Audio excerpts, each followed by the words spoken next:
For Imogene, at 64 years old, 35 years of marriage ended with 3 suitcases on a Philadelphia sidewalk and an ex-husband checking his Rolex while his new wife, 31 years younger, waited in the leather passenger seat of the car Imogene had helped pay for.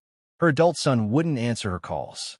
Her daughter told her the settlement was more than fair.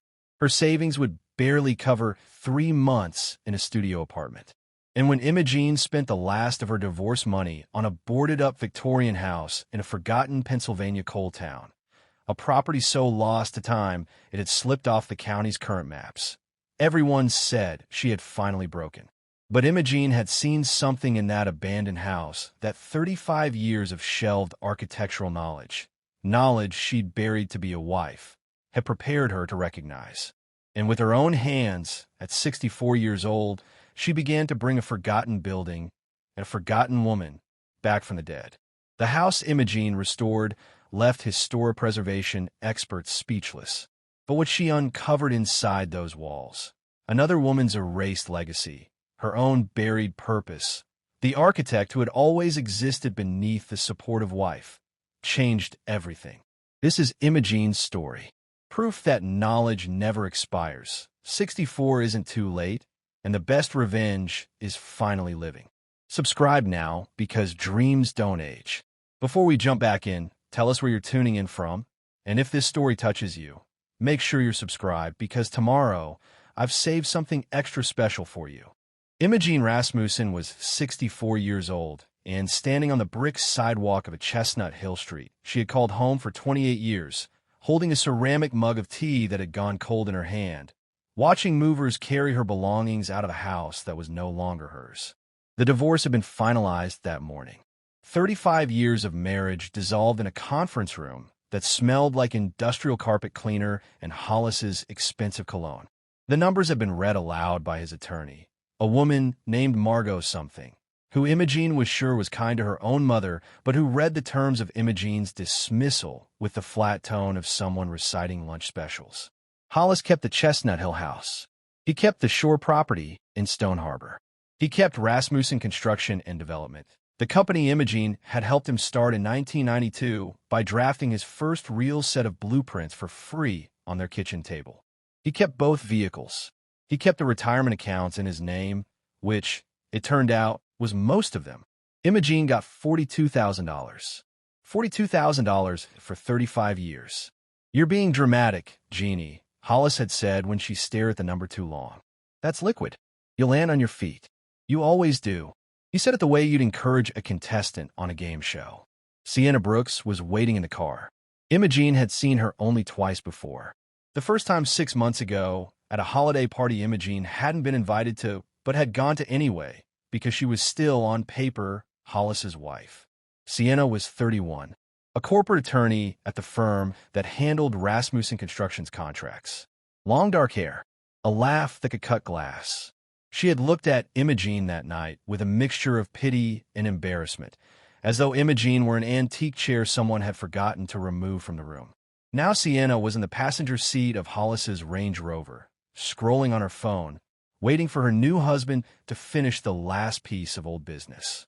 The second suitcase hit the sidewalk with a thud. Then the third, a garbage bag of shoes, a box of photo albums the mover had labeled fragile without understanding what fragile actually meant. Mom. Trevor was standing on the porch, 42 years old, her firstborn, a commercial real estate broker who worked out of his father's building. He had not offered to help her carry anything. Dad's trying to be reasonable. $42,000 is a lot of money.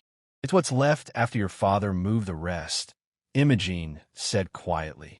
You can't prove that. I'm not trying to. Trevor looked away. His loyalty had calcified years ago into something that looked like pragmatism, but was really just fear of losing access. Hollis was his boss, his landlord, his golf partner, his future inheritance. Imogene was his mother. Hollis had won that equation long before anyone had said the word divorce out loud. Kendall, her daughter, had at least called that morning. Mom, I know this is hard, but you have to be realistic. Dad's moving on. You need to too. Take the money, get a nice little apartment somewhere near the main line, figure out who you are. Figure out who you are? as if Imogene had been misplaced, as if she hadn't spent 3.5 decades being exactly where she was supposed to be, at PTA meetings, at Trevor's baseball games, at the Rasmussen Construction Christmas dinners, at the Chestnut Hill Garden Club, at the hospital bedside when Hollis's father was dying, at the church when Hollis's mother was buried, being the woman the life required. The Range Rover horn beeped lightly. Hollis checked his watch again. Sienna didn't look up. Imogene picked up the first suitcase, then the second, then the third. She carried them one by one to the curb. With a rideshare she had ordered was already pulling up, a silver Camry with a chipped windshield, and she loaded her entire life into the trunk of a stranger's car, while her ex-husband looked at his phone and her son stood on the porch of a house she had chosen, decorated, and defended from storms for nearly 30 years. When the car pulled away, Imogene did not cry. She didn't look back. She looked straight ahead at the back of the driver's headrest and felt something strange settling in her chest, something she hadn't felt since she was 21 years old in her final year at Cornell, standing in a studio at 3 in the morning with a drafting pencil in her hand and the blueprints of a building she had designed on the table in front of her. It was the feeling of having nothing left to lose, and underneath it, quieter but unmistakable, the first faint hum of being awake. The extended stay motel on Route 1 in Bensalem cost $71 a night and smelled like carpet shampoo and somebody else's cigarettes. Imogene took a room on the second floor because the ground floor faced the highway and she needed, if not quiet, at least the illusion of it. She unpacked one suitcase. The other two she left zipped. She told herself it was temporary.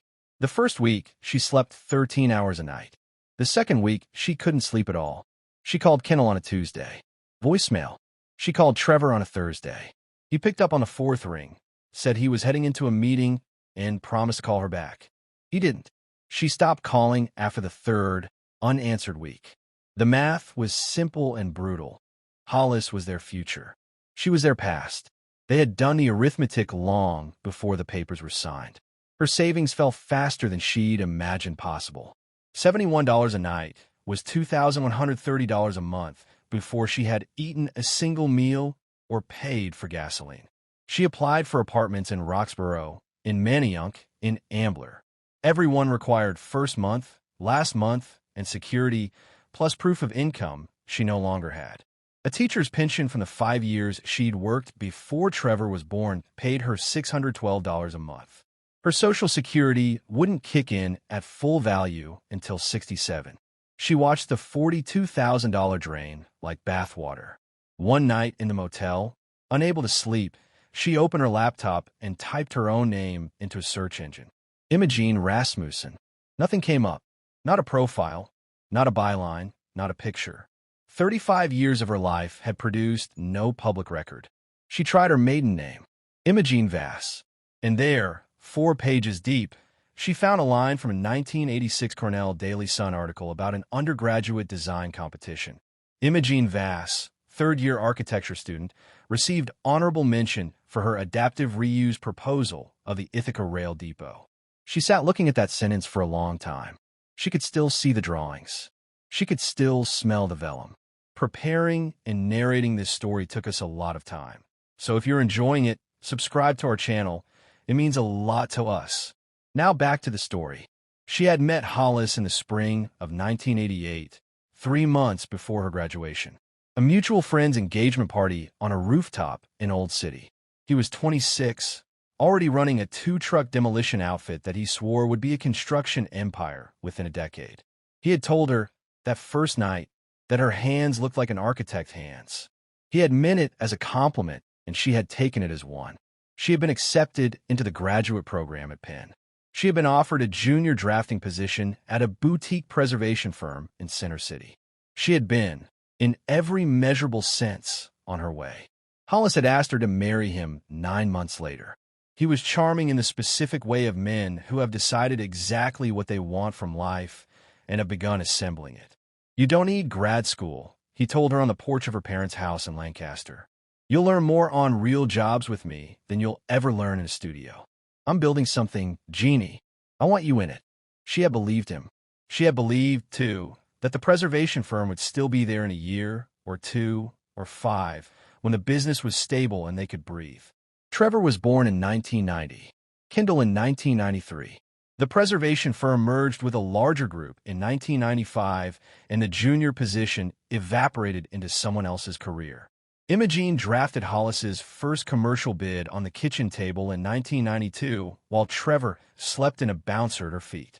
She drafted the next one, and the one after that, for free, because they were a team and the money was their money, and what was the difference?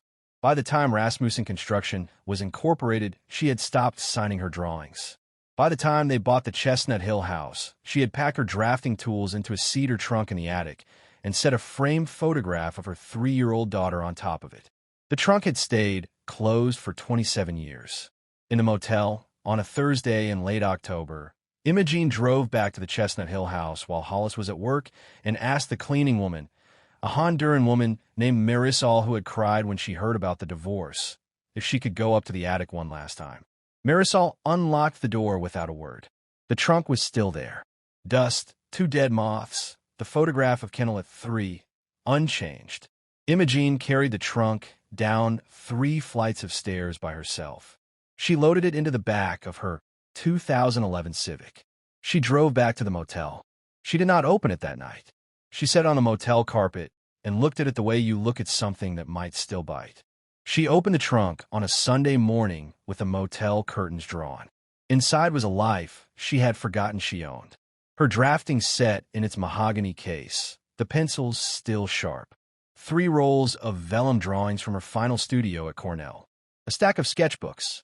Her senior thesis, bound in navy cloth, titled The Ethics of Restoration, What We Owe the Buildings We Inherit. And at the very bottom, in a manila envelope she did not remember placing there, a folded letter on cream-colored stationery, the handwriting looping and deliberate, postmarked October 1994. The letter was from her mother's older sister, Great-Aunt Theodosia Merriweather, who had died in 1997 at the age of 91 in a nursing home in Scranton that Imogene had visited exactly once as a teenager under protest. Theodosia had been the family's quiet embarrassment. Unmarried, childless, rumored to have lived with a woman in Philadelphia during the 1930s, cut out of her own father's will, barely mentioned at holidays. Imogene's mother had spoken of her only in the careful, lowered voice reserved for relatives the family had decided not to love. The letter was 2 pages long. Imogene read it 3 times before she fully understood what she was holding. "My dear Imogene," it began, "your mother tells me you are pregnant again, and that Hollis has asked you to stop drawing. She says this as though it were good news. I am writing to you because I was once a young woman who was asked to stop drawing, and I did, and it is the only decision of my life I would undo if I could. You're the only person in this family who ever asked to see my plans. I am leaving something to you. Not to your mother, not to your brother, not to your children. To you. The paperwork is with Mr. Kellerman in Ravenscombe. When the time comes that you need it, and only you will know when that is, go and ask him. He will explain. Until then, tell no one. They will try to talk you out of it. Your loving aunt, Theo." Paperclipped to the second page was a business card. Howard Kellerman, ESQ, Kellerman and Sons, 14 Front Street, Ravenscombe, Pennsylvania. The card was 30 years old. Imogene sat on the motel carpet for an hour, not moving, holding a letter written to a woman she barely remembered being. She called the number on the card that afternoon. Howard Kellerman had died in 2008. His son Howard Jr. had retired in 2019. But his grandson, a quiet-voiced man named Barrett Montclair who had bought the practice outright and kept the old files, answered the phone on the second ring and went silent when Imogene said her name and her aunt's name in the same sentence. He asked her to drive up the following Tuesday. He said there was a file. He said it had been waiting a long time. Ravenscombe was 2 hours and a world away from Philadelphia. Imogene drove north on 476 into the old anthracite country, past towns whose names she vaguely remembered from high school history. Hazleton, Tamaqua, Shenandoah. The mountains turned from green to rust. The billboards thinned. Ravenscombe itself was a single main street of red brick storefronts, half of them boarded, a diner, a hardware store, a funeral parlor, a law office with Kellerman's still painted in gold leaf on the window. Barrett Montclair was 38 years old, wore a cardigan, and handed her a folder so thick she had to hold it with both hands. "Your aunt purchased this property outright in 1961, he said. She placed it in a private trust in 1994. The trust was structured to transfer to you upon your application and presentation of identification. Property taxes have been paid every year from a pre-funded escrow account. The house has not been legally occupied since 1972. It is, as far as I can tell, the only residence in this county that does not appear on the current municipal tax map. An error, apparently, from a digitization project in 2003. Nobody's corrected it because nobody knew it was there. Where is it?" Imogene asked. 3 miles north, end of Meriwether Lane. You'll know when you see it." She drove. The road narrowed to a single lane, then to gravel, then to a rutted track through second-growth woods. And then the trees opened, and there it was. A queen and Victorian. 3 stories. A wraparound porch collapsing on the east side. A conical turret rising above the tree line, its slate tiles patched with moss. Gingerbread trim rotted to lace. Windows boarded from the inside with plywood gone gray from 50 years of weather. The whole structure leaning slightly, stubbornly, refusing to fall. And behind it, almost hidden in the overgrowth, the second building. A smaller, square, carefully proportioned carriage house with a gable roof and narrow windows placed with the precision of someone who understood light. Imogene got out of the car and stood in the dead leaves and looked at the house and felt something move in her chest that had not moved in 3 decades. She called Kendall from the driveway. "I'm keeping it," she said. "I'm going to restore it." Kendall laughed. Not cruelly, almost affectionately, the way you laugh at a child. "Mom, you're 64. You can't even live there. There's no heat. There's no water. You said it's falling apart. Take the property, sell it to whoever will buy it. Use the money for an apartment. Please, I'm not selling it. Mom, this is a breakdown." "No," Imogene said, looking up at the turret, at Theodosia's turret, at the house that had waited 50 years for someone to come. "This is the opposite of a breakdown. Goodbye, Kendall." She hung up. She walked toward the porch. She slept in her car the first 3 nights because she was afraid of what she would find inside. Not ghosts, exactly. Something closer to responsibility. Opening a house that had been sealed for 50 years was a commitment she was not sure her body could keep. On the 4th morning, she pried off the plywood over the back door with a crowbar she bought at Ravenscombe Hardware for $14. The door itself was original, solid oak, swollen in its frame. It took her 40 minutes to work it open. When it finally gave, the smell that came out was not rot, as she had feared, but something drier and older. Dust, cedar, old varnish, the faint mineral ghost of coal smoke from a chimney that had not drawn in half a century. She stood on the threshold for a long time before she went in. The interior astonished her. Theodosia, or whoever had closed the house in 1972, had done it properly. The furniture was draped in muslin sheets, now gray with dust but intact. The plaster walls were cracked but not collapsed. The original chestnut floors ran unbroken down a central hall 12 feet wide. A curved staircase rose to a second-floor landing lit by a stained glass window Imogene had not been able to see from outside, a geometric pattern of amber and deep green that threw colored light across the runner when she swept the dust from the glass with her sleeve. The banister was hand-turned. The newel post was a single piece of quarter-sawn oak with a small brass medallion set into the top, engraved TM 1894. Theodosia had been born in 1906. The house was older than her aunt. Her aunt had bought a house built by someone else who shared her initials. Or Imogene stopped on the landing. Or Theodosia had changed her name at some point and come home. She filed the thought away and kept walking. She chose the small second-floor bedroom above the kitchen because it had the least water damage and a working flue. She cleaned it for 2 days.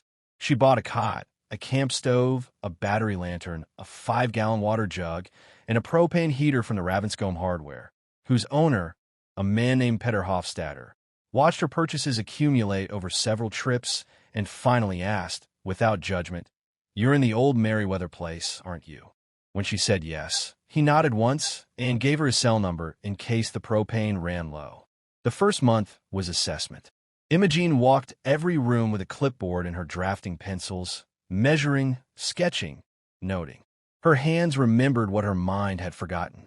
The proportions were elegant and deliberate, not the ostentatious queen and of pattern book builders, but something restrained and precise, closer to the shingle style in its sensibility, with rooms sized for human occupation rather than display. Whoever had designed this house had known what they were doing. The mechanical systems were a disaster. Knob-and-tube wiring, a boiler from the Eisenhower administration, a well-pumped seized solid, but the bones were extraordinary. No sag in the main beams. No movement in the foundation. The roof, miraculously, had held. She made lists. She ordered materials through the hardware store, paying in small amounts because she could not afford large ones. She learned, by watching YouTube videos in the diner where the Wi-Fi was free, how to repoint a chimney, how to reglaze a window sash, how to replace rotted porch boards with salvaged lumber. Her hands blistered and then calloused. Her back ached in places she had not known contained muscle. She dropped 11 pounds in 6 weeks. Her hair, which she had been coloring for 20 years, grew out silver at the roots, and she let it. In the second month, she turned her attention to the carriage house. It was 22 feet square. 1 story. The door was locked with a cast-iron padlock that took her a full afternoon to break. Inside, she found a room she was not prepared for. It was a studio, not a carriage house at all. The floor was laid in the same chestnut as the main house. There was a north-facing window the size of a door, paned with wavy handmade glass. A long drafting table ran the length of the back wall. A set of built-in shelves held rolled plans, dozens of them, each one tied with brown twine. On the wall above the drafting table hung a framed diploma. School of Architecture, University of Pennsylvania, 1929. Theodosia Merriweather. And below it, in smaller letters on a brass plate screwed to the frame, first woman admitted to the program. Thesis distinction. Imogene sat down on the floor. She had not known. Nobody had told her. Her own mother, Theodosia's sister, had gone to her grave without saying the word architect in connection with her elder sibling, ever. She untied one of the rolls. The drawing was a set of elevations for a small bank building, signed T. Merriweather, 1933, and stamped at the bottom with the name of a Philadelphia firm she vaguely recognized. Designed under the supervision of, the stamp read, and listed 2 male names. But the lines were Theodosia's. The handwriting matched the letter in Imogene's trunk exactly. She untied another roll. A schoolhouse in Wilkes-Barre, 1937. Designed under the supervision of. Another. A department store in Scranton, 1940. Designed under the supervision of. Roll after roll, building after building, 35 years of work, none of it in her own name. Imogene sat on the chestnut floor and cried for the first time since the divorce. Not for herself. For the woman who had sent her a letter across 30 years and asked her, quietly, to come and look. Reggie Alconquo found her in April, 6 months after she'd arrived in Ravenscombe. She was on a ladder reglazing a first-floor window when she heard tires on the gravel. A dented Subaru wagon pulled up, and a tall man in his early 70s with silver hair, cropped close, and steel-rimmed glasses climbed out, holding a thermos in one hand and a clipboard in the other. He didn't approach. He just stood at the edge of the driveway, looking up at the turret, the way a doctor looks at an X-ray. "That's a Philadelphia Queen, Anne," he said, when she finally climbed down. 1890s, probably commissioned by one of the mine operators. Your conical turret still has its original finial, which I can see from here, which means whoever built this knew what they were doing and whoever maintained it loved it. I heard in town there was a woman restoring it alone. I had to come see. And you are? Reginald Okonkwo, retired from the Pennsylvania Historical and Museum Commission. Preservation Field Office. 31 years. My wife passed 2 years ago. I've been looking for something to pay attention to. He held up the thermos. I brought coffee. I'm not asking to help. I'm asking to look. Imogene studied him. Her trust in strangers had thinned to a blade since the divorce. But there was something direct in his face, something unembarrassed about his own loneliness, that made her step back from the door. "Come in," she said. "Mind the third floorboard in the foyer. It's going to kill somebody eventually." He walked the house for 2 hours. He ran his palm along the banister. He crouched at the base of the newel post and read the TM 1894 inscription. He measured the width of the hall with a laser tool he pulled from his jacket pocket. He tapped the plaster in 4 different rooms and listened. When he came back out to where she was repacking her glazing putty, his face was different. "Imogene, this house is nationally significant. Do you understand that? I know it's old. It's not just old. It's intact. I've surveyed maybe 800 Queen Annes in this state in my career. I have never seen one with original hardware, original glass, original floor, original turret finial, original interior trim, and original stained glass all in the same building. This house is a time capsule, and whoever designed it was operating at a level of craft that very few builders in this region ever reached." "Her name was Theodosia Merriweather," Imogene said. "She was my great-aunt. She designed over 100 buildings in Pennsylvania and was never credited for a single one of them." Reggie looked at her for a long moment. "Show me." She took him to the carriage house.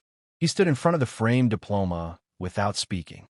Then he walked to the shelves and touched the end of one of the twine-tied rolls, gently, the way a person touches something that might dissolve. "May I?" She nodded. He untied 4 rolls. He stood over the drafting table with his glasses pushed up on his forehead and examined the drawings one by one. And when he was done, he sat down on the stool and put both hands flat on the table. "Imogene," he said, "I know 3 of these buildings. I surveyed the Wilkes-Barre Schoolhouse in 1998. It's on the National Register. The firm of record is Caldwell and Penrose. There has never, in the entire preservation literature of this state, been mention of a Theodosia Merriweather. That's what I thought. This is not a restoration project anymore. This is a recovery project. For her. Do you want help?" "Yes." He nodded once, like they had signed something. Reggie came 3 days a week after that. He brought his own tools, his own lunch, and his own opinions, which he offered only when asked. He did not try to take over. He treated Imogene as what she was, which was the architect of record on a complex preservation job, and he addressed her by her professional name, Ms. Vass, when other people were around, which was more often now, because word was spreading. In June, he made a phone call. Dr. Jocelyn Hartwell drove up from the University of Pennsylvania School of Design the following Saturday. She was 52, half Korean, wore work boots under a linen dress, and had written the current standard textbook on women in early American architecture. She spent 6 hours in the carriage house. She photographed every drawing. She photographed the diploma. She photographed Imogene, with permission, holding one of Theodosia's elevations. "I have been researching this period for 20 years, Dr. Hartwell said, sitting on the porch steps at dusk. There are 3 women I can name who practiced architecture in Pennsylvania before 1940. Your aunt is the 4th.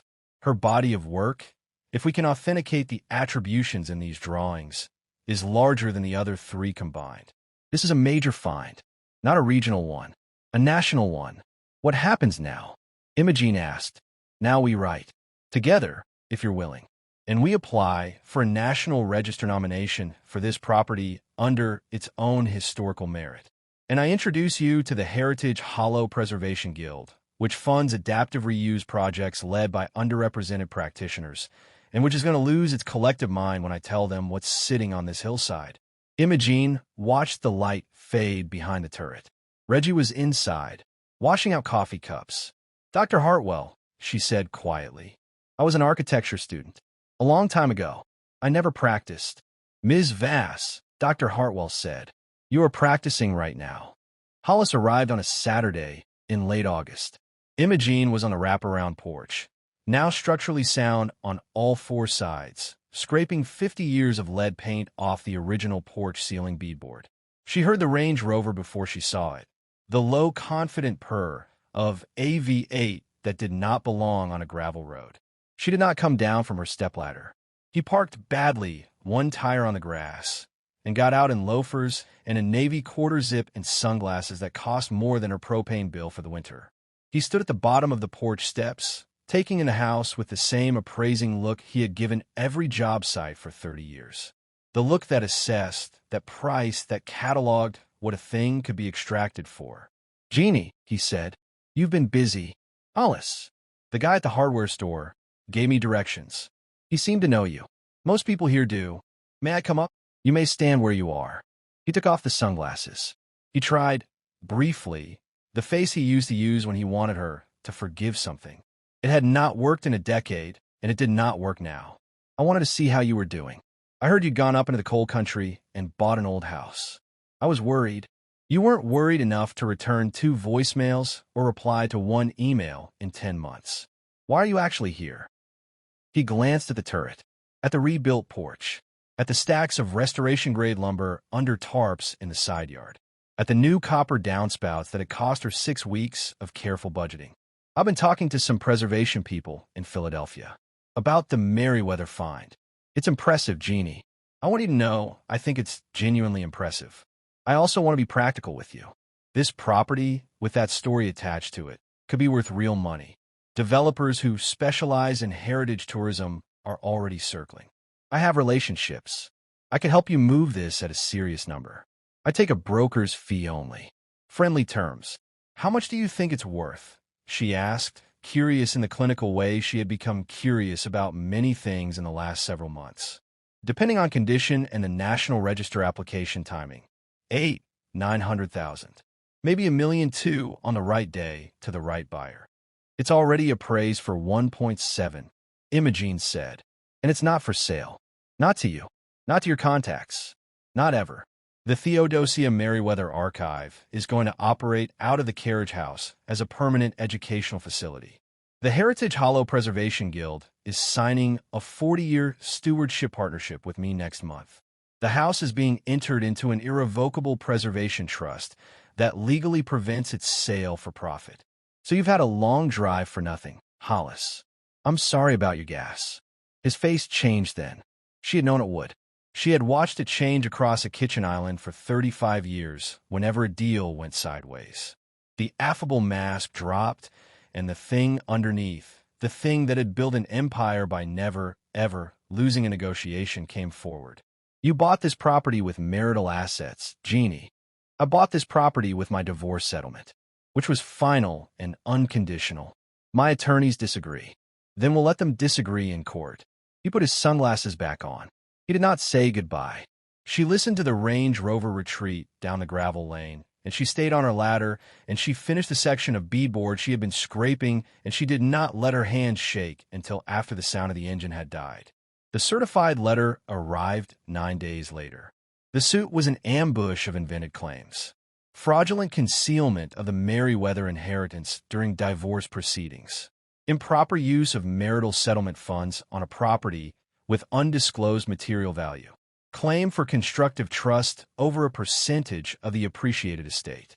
It was, as Barrett Montclair explained to her in his Ravenscombe office the next afternoon, legally baseless. It was also, he said, going to be expensive and exhausting to make go away. "He knows he won't win," Barrett said. "He's hoping the cost breaks you before a judge does." "Can I afford to fight it?" "You can, barely. But it will eat most of what you'd budgeted for the East Wing work this winter." Imogene was quiet. Then she said, "Then we fight it." The litigation dragged through autumn. Trevor called for the first time in a year to tell her she was being vindictive and small. Kendall called to say she hoped her mother understood what this was doing to the family. Imogene said the family had done this to itself long ago, and that if Kendall wanted to mend anything between them, it would not be through brokering on Hollis's behalf. Kendall hung up crying. Trevor did not call again. Reggie brought her dinner twice a week. Dr. Hartwell wrote her a letter that began, "My dear Ms. Vass," and ended with a promise that the University of Pennsylvania School of Design would cover the cost of her legal defense as an official protection of scholarly work in progress. Barrett filed the paperwork the following Monday. By November, Hollis's attorneys had filed 7 separate motions and had achieved exactly nothing. He had expected her to fold. She had not folded. And the story, which had stayed local up until that point, was about to become something much larger, because on a Tuesday morning in early December, a reporter named Priya Kavanaugh knocked on the front door of the house that officially did not exist. Priya Kavanaugh was 34, freelance, and had been chasing the Theodosia Merriweather story for 3 weeks before she found her way to Ravenscombe. She had come up on a tip from a graduate student in Dr. Hartwell's department who had mentioned casually that the biggest architectural rediscovery of the decade was happening in a boarded-up house in the coal country, and that the woman doing the rediscovering was being sued by her ex-husband for the privilege. Priya had cold emailed Dr. Hartwell, then cold called Reggie, then driven 4 hours without calling ahead because, as she later told Imogene, some stories you have to see standing up. Imogene almost turned her away. She had done no press. She had, if anything, avoided it. But Priya, standing on the restored porch in a canvas jacket with a notebook in her hand, had said the thing that changed it. "Ms. Vass, I read your aunt's thesis advisor's obituary in the Penn archives last week." He called her the most gifted student he ever taught, in a private letter that was never published. He died in 1962. For 64 years, nobody has said her name in print. "Give me a day. Let me try." Imogene gave her 2. The piece ran in a national Sunday magazine on the first weekend of January. The headline was "The House That Nobody Knew Existed," and the woman who was never supposed to find it. It was 9,000 words. It traced Theodosia's career from her 1929 diploma through 3 decades of uncredited buildings attributed to men who had signed over her drawings. It traced Imogene's own trajectory, the Cornell thesis, the abandoned graduate program, the 35 years of silent drafting for Hollis, the $42,000 settlement, the motel, the trunk, the letter. It named Hollis. It named the lawsuit. It quoted the language of his filings verbatim, which was the most damaging thing Priya could have done, because on the page, stripped of his charm, his claims read exactly like what they were: a man attempting to extract value from a woman's recovered inheritance after having already extracted value from her for half her life. Dr. Hartwell was quoted. Reggie was quoted. Peter Hofstadter from the hardware store was quoted, which delighted Imogene when she read it, and which said, in its entirety, she paid cash. She asked good questions. She's the best thing that's happened to this town in 40 years. The piece went in magazine terms supernova. It was picked up by the architectural press, the preservation press, the women's interest press, the legal press, and, eventually, the wire services. A clip of Dr. Hartwell explaining Theodosia's erasure on a national morning show ran on a Tuesday, and by Wednesday morning Imogene had 4,300 unread emails. On the following Friday, Hollis's attorneys filed to dismiss the lawsuit without prejudice. Barrett Montclair read the filing, smiled a private smile, and faxed her a copy with a single sentence scrawled at the top. He ran. The lawsuit was over. The press did not stop. What surprised Imogene most was not the architectural world's response, though that was significant, nor the speaking invitations, which she declined. It was the letters, actual letters on actual paper, in handwriting that trembled or slanted or looped in the deliberate script of women who had been taught penmanship in the 1950s. They came from Tucson and Tallahassee and Duluth, from Sacramento and Buffalo, and a place in Kentucky Imogene had to look up on a map. They all said, in different words, the same thing. I was a nurse. I wanted to be a doctor. I gave it up. I am 72 now. Is it too late? I study biology. I married a pastor. My notebooks are in a box in the garage. Is it too late? I am 68. I stopped painting in 1981. Is it too late? Imogene read every one. She did not have time to answer all of them, but she answered some. And then, on a Sunday in March, sitting at Theodosia's drafting table with Reggie pouring coffee in the corner, she said, "We should teach." "We should," Reggie said, as if he had been waiting. The first workshop ran the following June. Reading a Building, an introduction to historic assessment for women over 50. Imogene set the upper age limit at 78 because she was being, she said, realistic. She advertised it through Dr. Hartwell's department. She capped enrollment at 12. 47 women applied. She ran the workshop twice that summer and 3 times the summer after. The Heritage Hollow Preservation Guild funded the conversion of the main house's first floor into a teaching space. The second floor remained Imogene's private apartment. The carriage house became the Theodosia Merriweather Archive, open by appointment, with Theodosia's drawings framed along the walls under museum-grade glass, each one now bearing a new brass plaque. T. Merriweather, architect. No supervising firm listed. The attribution corrected, 60-odd years late. Women came to study. Some stayed a weekend. Some stayed a month. One woman, a 71-year-old retired accountant from Harrisburg named Lucinda, stayed 11 weeks and left with a provisional apprenticeship at a preservation firm in Reading. Another, 66, a former bank manager named Othelia, went home to Wheeling and started a neighborhood survey of unlisted Victorian houses in her town. Reggie handled the curriculum. Imogene handled the buildings. Dr. Hartwell came up once a semester to lecture. Peter Hofstadter gave the new students a standing 10% discount at the hardware store, which he announced at every opening dinner, and which nobody had asked him to do. The house that nobody knew existed had, somehow, in 2.5 years, become the place that a lot of people were coming to find. Willa came first. She was 15 that autumn, Kendall's daughter, tall and serious, and wearing a canvas barn coat that looked like something out of a catalog her grandmother would once have flipped through without ordering from.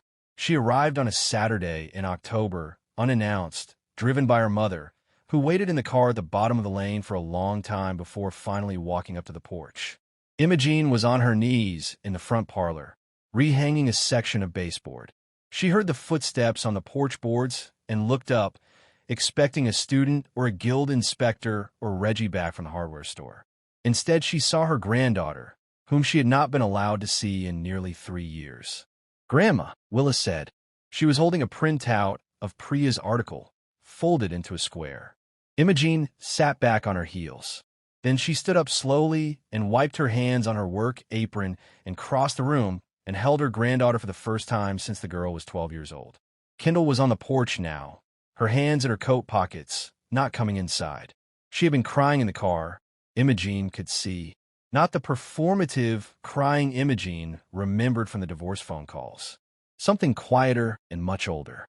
"Mom," Kendall said, "I don't know how to start this." "Then don't start it yet. Come in. I'll make coffee." She gave them a tour. She showed Willa the stained glass on the landing, the brass medallion on the newel post, the drafting table where her great-great-aunt's plans still rested under archival weight. Willa asked intelligent questions in a quiet voice. Kendall did not say much until they reached the carriage house, where she stopped in front of the framed diploma, read the brass plate beneath it, and said, without turning around, "You told me once, when I was about her age, that you'd wanted to be an architect." I laughed. "I'm sorry, Mom. I'm so sorry." "I know," Imogene said. "Dad told us you were having a breakdown." "I know he did. I chose to believe him because it was easier." "I know that, too." They sat on the porch steps after Willa had gone back into the main house to keep reading through Theodosia's papers, which she had not stopped asking about since they arrived. The October light was turning gold. Kendall held her coffee with both hands. "I don't expect things to go back to how they were," she said. "They can't," Imogene said. "I'm not the woman I was, Kendall. I'm not going to manage your father's feelings for you. I'm not going to pretend the last 3 years didn't happen. If you want to know me, you're going to have to know the person I actually am now, not the mother you remember. I want that. Then we can start." Trevor never came. He sent a birthday card once, the following March, signed only with his name. Imogene kept it in a drawer. She did not write back. Some doors close because someone walks through them in the other direction, and some close because no one ever walked through them at all. She had learned, finally, the difference. Hollis married Sienna Brooks in a waterfront ceremony in Stone Harbor in June. Imogene heard about it from Willa, who reported it with the flat disapproval only teenagers can properly deploy. Imogene felt, standing in her kitchen with a cup of tea going cold in her hand, exactly what she had felt about Hollis for the last 1.5 years, which was nothing. Not satisfaction. Not regret. An empty room where a person used to live. She set the tea down and went back to the blueprints on her dining table. And by the time she remembered the wedding again, it was the following week, and she could not recall the day it had happened. On the 3rd anniversary of her arrival in Ravenscombe, the house hosted an open day. Over 140 people came. former students from every workshop. Reggie, who made a short speech about craft and patience that made several people cry. Dr. Hartwell, who announced the publication date of the forthcoming monograph. Merriweather, the architect who was not there. Barrett Montclair, looking proud in a blazer too big for him. Peter Hofstadter, who had closed the hardware store for the afternoon for the first time in the 31 years he had owned it. Kindle. Willa, with a sketchbook under her arm that had not left her hand in 6 months. Imogene stood at the top of the porch steps at dusk, looking out at the people spread across the lawn she had cleared by hand, talking in small clusters under a turret she had reslated one row at a time. And she thought about the sidewalk in Chestnut Hill, and about the cold tea in the ceramic mug, and about the 21-year-old in the Cornell studio at 3 in the morning, and about Theodosia at her drafting table in 1933 signing a drawing she would never be credited for. She had lost, when her marriage ended, the thing she had been told to build a life on. A house, a name, the loyalty of her children, the identity of 35 years. It had been, briefly, the end of everything. But in losing it she had found what remained, which turned out to be enough. Knowledge that had not expired. A woman, now 2 women, whose work had not died. The steady grace of building something that would outlast her. She was 67 years old. Her life had started, for the second time, 3 years earlier, on the day she carried 3 suitcases to the curb. If you have been told it's too late, if the dreams you shelved are gathering dust in some attic of your own, if you have ever suspected that the second half of a life can be larger than the first, then this story is for you. Share it with someone who needs to remember that what the world boards up and forgets is sometimes the exact house you were meant to find. That knowledge never expires. That the best revenge is not proving anyone wrong, but finally proving yourself right. Up next, you've got 2 more standout stories right on your screen. If this one hit the mark, you won't want to pass these up. Just click and check them out. And don't forget to subscribe and turn on the notification bell so you don't miss any upload from us.